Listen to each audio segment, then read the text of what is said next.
Welcome to PodConnect channel. My name is Juliet Karanja. Welcome to the series we'll be talking about mental health. This is part 4 of the mental health series where we'll be talking about what you need to understand about mental health.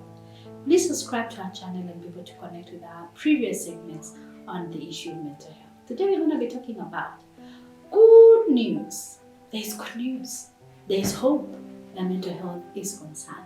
And we were talking about mental disorders in our previous segment, and we've named some of the various symptomatic and symptoms that you can be able to observe in yourself and in others that can be red flags for you to be able to and know you are oscillating towards a mental disorder and gravitating away from positive mental state. And so today we're going to be talking about then what happens when I recognize I have 4 or 5 of these symptoms. I have 5 of these symptoms, and for a long time, and they have been chronic, they will not go away. I don't understand what I'm going to do. And so there's hope in addressing mental disorders. And so treatment is available. That's the hope. Treatment is available. There are effective and evidence-based treatment regimens that we can be able to offer you. You can reach out. We have various platforms you can talk about. Many platforms that you can be able to connect to and be able to get help, mental health. And some of them are psychotherapy. You can relate to that. You can be able to get in touch with a counselor. And you can connect with our channel, write down and click, and there's some opportunities for you to be able to get a counselor if you need a counselor, to be able to work with you and journey with you in understanding this particular issue, this mental health issue, and be able to move you towards and gravitate you towards a positive mental state. And we're talking about medication. When we began, we talked about we cannot talk of health without mental health. It is a holistic, health, a health base where you have you're physically healthy, physiologically, and you are also mentally healthy. And so one of the things also that you can be able to get treatment, and treatment is available, is on medication.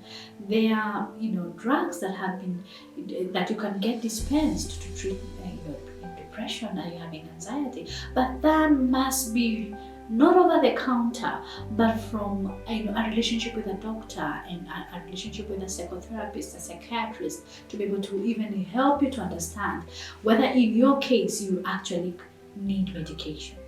And so another part of treatment is social support connections. We need to be able to connect.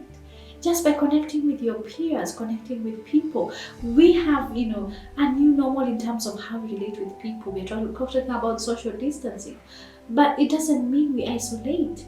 We must extinguish all manner of isolation, because isolation will breed those feelings and you start moving away on the continuum from positive mental states and into very debilitating mental states and mental disorders. And so we need to be able to get out and have a walk and talk to our friends on social media, be able to do many things, exercise, and some of the things that we can do and connect with to help us to gravitate away from disorders into mental health states.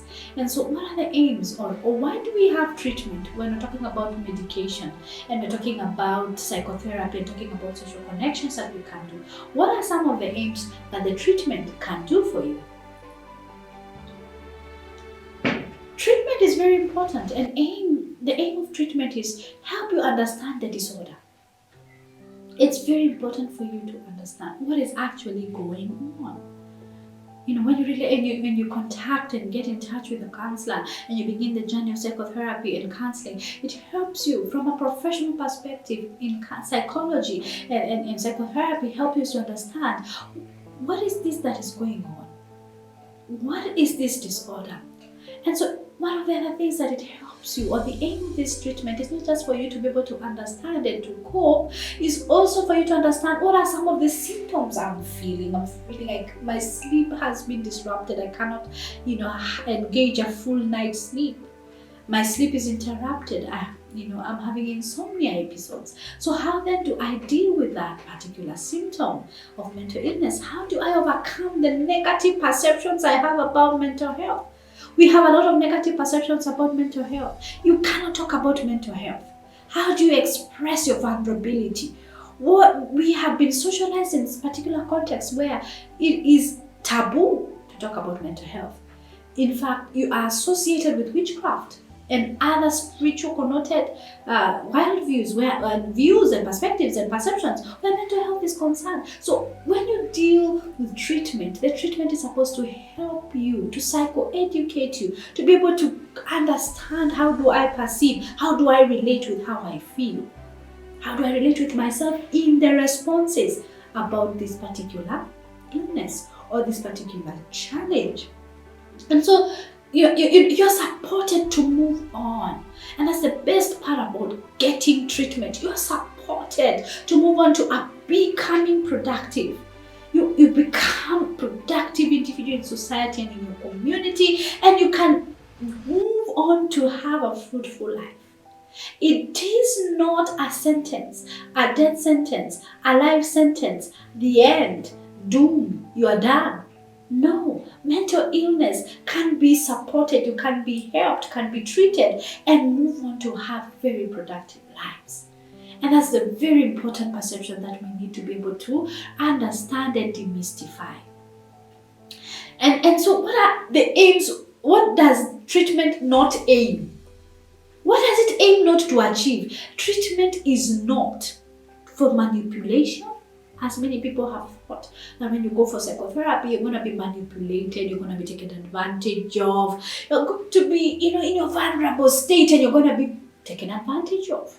And it's true, in reality, there are those who have been taken advantage of. It's true, there are those who have been taken advantage of when they're so vulnerable. They have, expressed their most intricate life experiences, and there was no confidentiality that was secured, or there was a lot of trauma and judgments that came along with disclosing your experiences.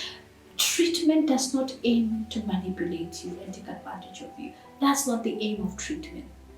It's also not aimed at stigmatizing you or judging you or condemning you. Most of the time we have probably encountered, particularly at the particular time when we are taking history, when you are talking to as a doctor or from whichever discipline of practice, they will talk about your history. So in my context, they'll ask you, have there been any people in your family who have mental illness? And you probably don't even know. Like, do I have people in my family who have mental illnesses? And so all these help you to understand what treatment does not aim. Some people think, I go and disclose and get treatment, it is equals or directly relates to hospitalization. That is not true.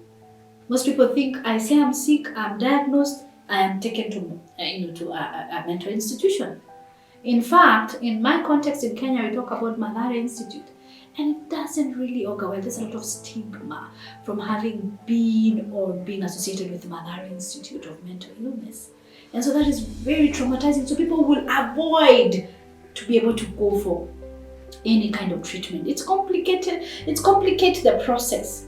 I mean, treatment is not supposed to complicate the process for you. In actual fact, the opposite is true. It's supposed to help you to make the treatment and the process of recovery very seamless. It's supposed to really support you to move forward to positive mental states, to oscillate you, to gravitate you, to model for you the journey towards moving towards mental health states. And that is very, very important.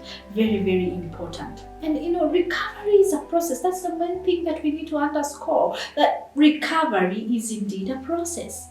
We have to remember that those who are experiencing mental health challenges are really struggling. And sometimes they're really, really struggling, and sometimes it's easier for them.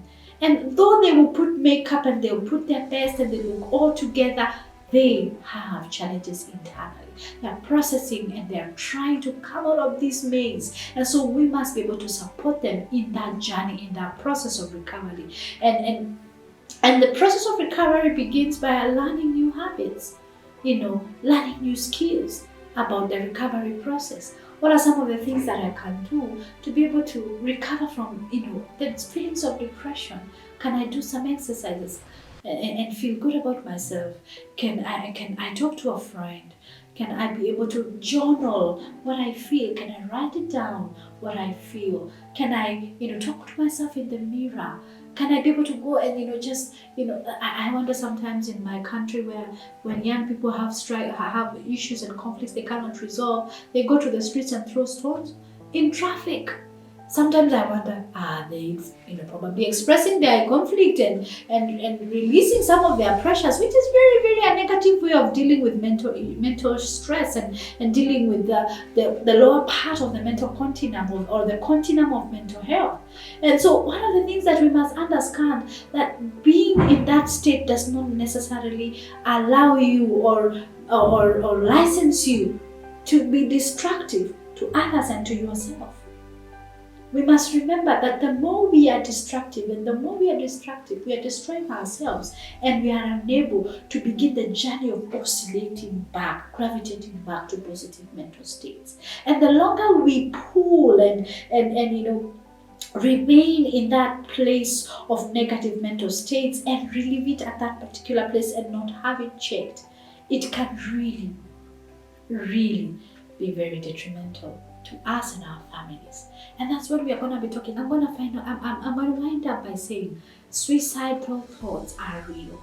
Let's not label those who feel that they want to have or they want to end their lives.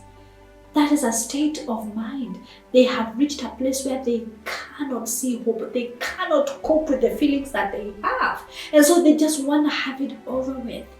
And so when you are having such, thoughts of ending your life, please remember that there is hope. There are treatments. You can seek help today and you can be helped. And I personally believe, that it shouldn't be the end of our life when we are diagnosed with mental states. There is hope for not just the diagnosed person, but even the families that are involved. And so thank you for joining me in this series of mental health and why it is important to us.